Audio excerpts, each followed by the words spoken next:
A look outside the Beltway at the Milwaukee Public Market ahead of Tuesday's Wisconsin primary. Well, as you just saw, Republican frontrunner Donald Trump says he doesn't necessarily stand by his pledge to support the GOP nominee, and he won't rule out an independent run.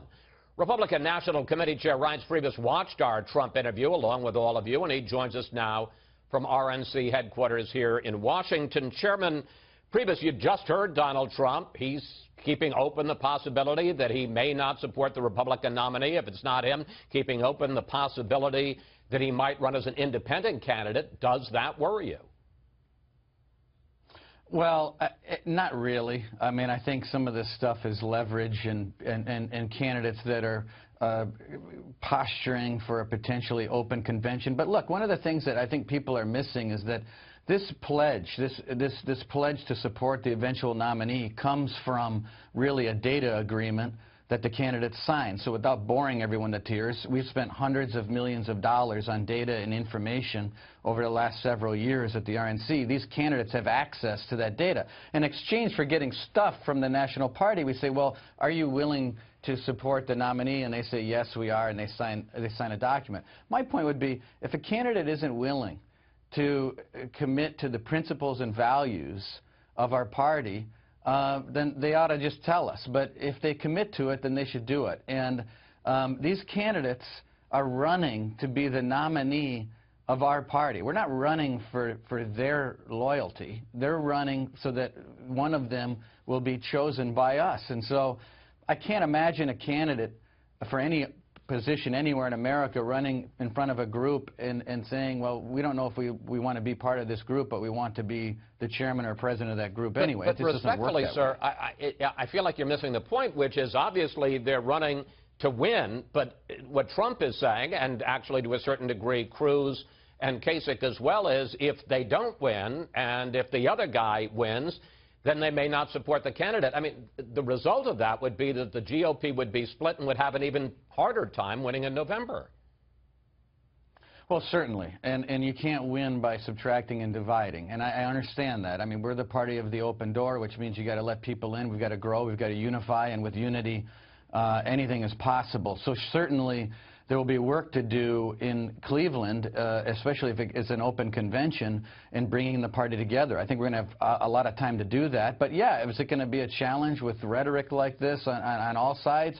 Sure. But that's what we have to do in putting on a convention that unifies and is open and transparent, and people feel that they had a fair shake, and we have to respect the voice and vote of all of the folks out there and the delegates and the voters. So I get the challenge. I want to get back to this question. You say that when Trump and the other candidates got the voter data from the RNC, they signed an agreement.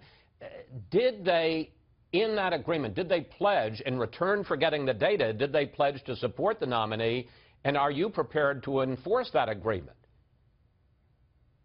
Well, I mean, listen, I'm not going to get into every detail of the agreement, but it's a data exchange agreement with the RNC, and among the things that they can use at the RNC, one of the things that we say is, look, we'll give you these things, but you have to agree that you're going to support the party and the eventual nominee. They've all agreed to that, and we'll see what happens. I would just say this. I really do believe, though, that this is posturing, and I know posturing can have an effect, and it means that the challenges could be greater. So I'm not dispelling your point in these questions, but I personally think that these folks are posturing, and I think that they want to be loyal to the party. I think they will be loyal to the party, but really it's about the people out there and respecting the voices of the folks both in the states and on the floor of the convention. I just want to button this down briefly if I can, because you say that there's an agreement. You gave them something of value, which was this voter data, your access to your files. So are you prepared, if they break the agreement, to enforce it? In effect, what I'm saying is, are you prepared to sue Donald Trump or one of the other candidates if they don't support the nominee, as they pledged to do, to get the data? Well, look, I mean, no one's broken the pledge. I mean, talking about what might be hypothetical is one thing. It's certainly not any standing. It doesn't provide standing to do anything. It's just a bunch of talk at this point. But certainly we expect that when candidates make commitments that they keep them, and that's about what I'm going to say about it. Okay. After Mitt Romney's defeat in 2012, you commissioned what has been called an autopsy of what went wrong and what the party needed to do differently going forward in 2014 and 2016. And the report concluded that the GOP had to do a much better job reaching out to Hispanics and African Americans, women and young people. But the Washington Post has a new poll out this month. 85% of Hispanics view Trump unfavorably. 80% of African Americans view him unfavorably. 80% of young people.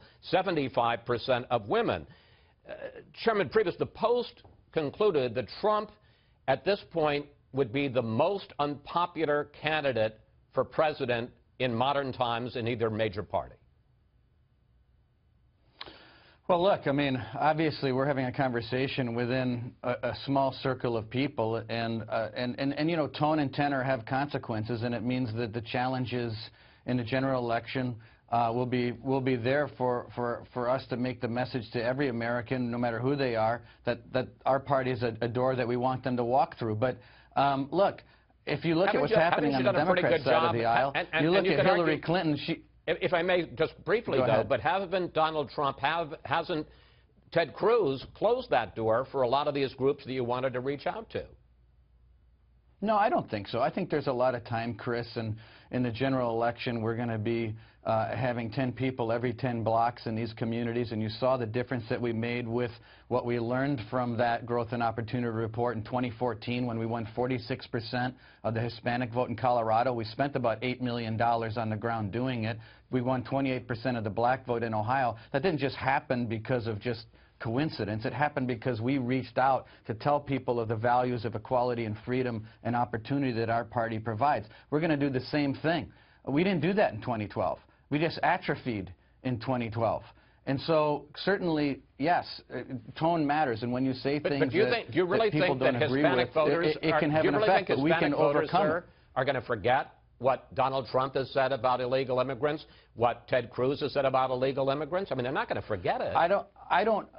Listen, I don't know what the outcome is going to be over the next several months. And certainly if you're on the ground making the presentation to Hispanic voters across this country with a real operation, with real people, talking about the values of our party, I think that you can improve over 2012. We have to improve over 2012. But it's my job at the RNC to make sure that we're providing an infrastructure in place so that you can go door to door. You can go to the church festival on Sunday. You can go to the black chamber meetings and talk about the economy. I think that's how you move voters across this country. One last question I want to get into with you, Chairman, in the time we have left. The RNC set up a website this week to explain how an open, contested convention would work. And I want to focus in on one specific issue that could become a big deal in July, and that's Rule 40B. Of the Republican convention. It says, each candidate for nomination for President of the United States shall demonstrate the support of a majority of the delegates from each of 8 or more states. They got to have a majority from 8 or more states, or they can't even be placed their name in nomination. Now, that's pretty clear in the first ballot. The question is what happens on the second ballot if, and a lot of these delegates then become unbound, if a number of them then decide to go for somebody else. Can that person become a candidate for nomination?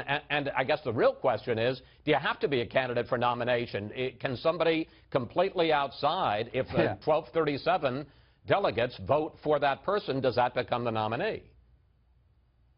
Okay, so first of all, that rule is a rule that was drafted by the Romney delegates of 2012, and that rule obviously will be reviewed by the 2016 Rules Committee, which will be made up mostly of Trump and Cruz delegates, and you know they will likely have an incentive to probably not change that rule. But let's just play out your hypothetical.